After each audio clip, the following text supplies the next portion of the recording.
Hi, I'm Amalia Brightley-Gillott, Managing Director and second generation of Family Business Place.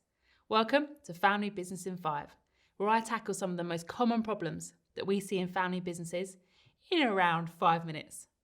In this episode, let's talk about when you thought that working with your brother would make you closer, but it's actually done the opposite. I've heard this story so many times. Brothers, sisters, husband and wives, fathers and sons.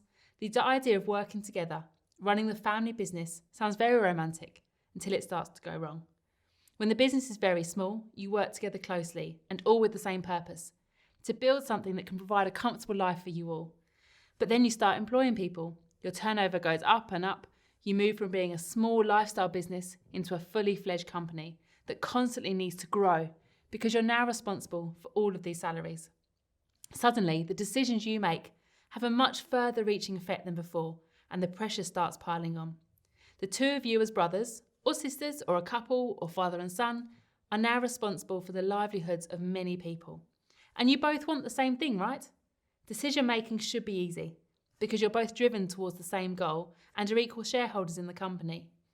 But now the decisions you make have serious consequences, and all of a sudden you notice a difference in each other's opinions, priorities, attitudes to taking risks, values, and way of working. You start to notice things about each other that you've never noticed before, things that annoy you, frustrate you, pee you off.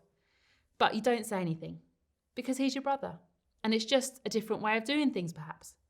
After all, you're not the same person, and the business needs all sorts of skills and talents. You've never had a major argument as brothers, so you don't want to start now and let business stuff ruin your relationship. But as the company grows and you both become responsible for more things, all of these small niggling things begin to develop into tension and start bubbling away under the surface. Sound familiar? Are you ready to tackle it? Let's start the clock. First of all, this rising tension makes the decision-making process extremely difficult, particularly when you're really excited about something, maybe a brilliant new idea you've had. You're all fired up and tell him about it, but he says he doesn't think it will work and that the company can't afford to waste money. You try and explain your thinking behind it and all the logical reasons why you think it will work, but he has an argument for everything. And eventually you find yourself at stalemate. Guess what happens? Nothing. Your idea gets put inside a box and that's the end of that. How can you ever progress as a business if he keeps shooting down your ideas? And who is he to have the final say? What if you truly believe it will benefit the company? Who decides? Secondly, the way he speaks to you and treats you at work in front of your staff is causing real issues. You try not to let things escalate, but he wouldn't dream of speaking to an employee like this. So why does he think it's okay to do it with you? Arguments on the factory floor about how things are done, laying into each other at management meetings about big decisions. It just seems like every single day he's got a problem with something, and you bear the brunt of his frustration. But it's affecting the atmosphere at work. Staff don't know who's in charge or who to ask about things. They're terrified of his volatile behaviour, so come to you with questions, but then you still have to run everything past him. It's not a nice environment to be in. Finally, and most importantly, you're drifting apart as brothers. Dealing with him at work is one thing, but when you're together as a family outside of work, perhaps at your parents' for Sunday lunch, or when your kids have parties together, you find it really hard to forget the way he's been treating you in the business, and it stings. You find yourself being a bit fake and just smiling for the sake of everyone else, not wanting what happens in the company to infiltrate home life. Sometimes you question whether you should even be in business together at all. Before the family business, you got on brilliantly, but now you've seen a completely different side to him. So let's figure out what you can do to manage this situation, because if you don't do something, you could potentially lose your brother and your business. Firstly, it sounds like there is a real lack of clarity around who's responsible for making which decisions. You need to identify each of your strengths and your weaknesses. This will then allow you to carve up your roles and responsibilities, and each of you can take ownership for decision making in those areas. If your brother is a very straight down the line kind of person, then he'll appreciate these boundaries.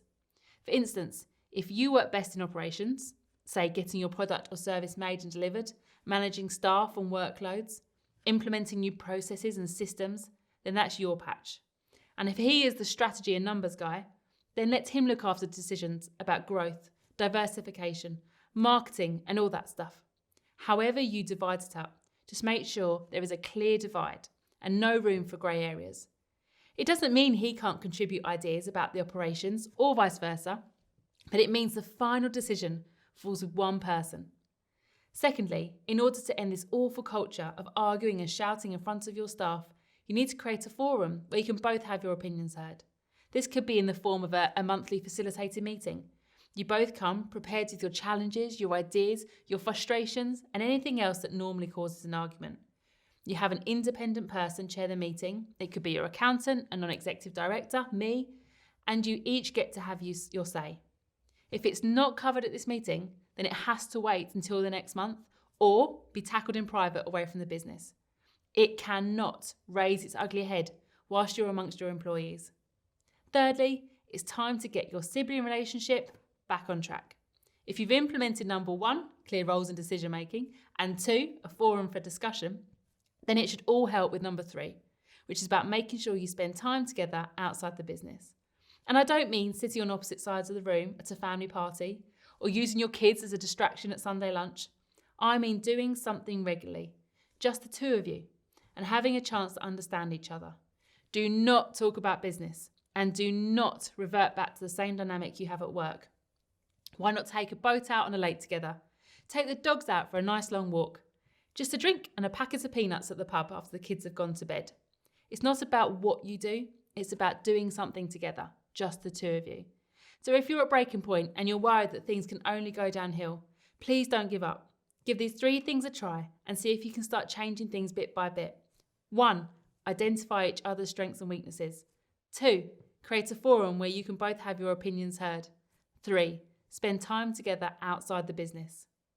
I'm going to leave you with a couple of thoughts. Firstly, remember, you can always get another business, but you can't get another family. And finally, the more successful your family business, the bigger your family's impact.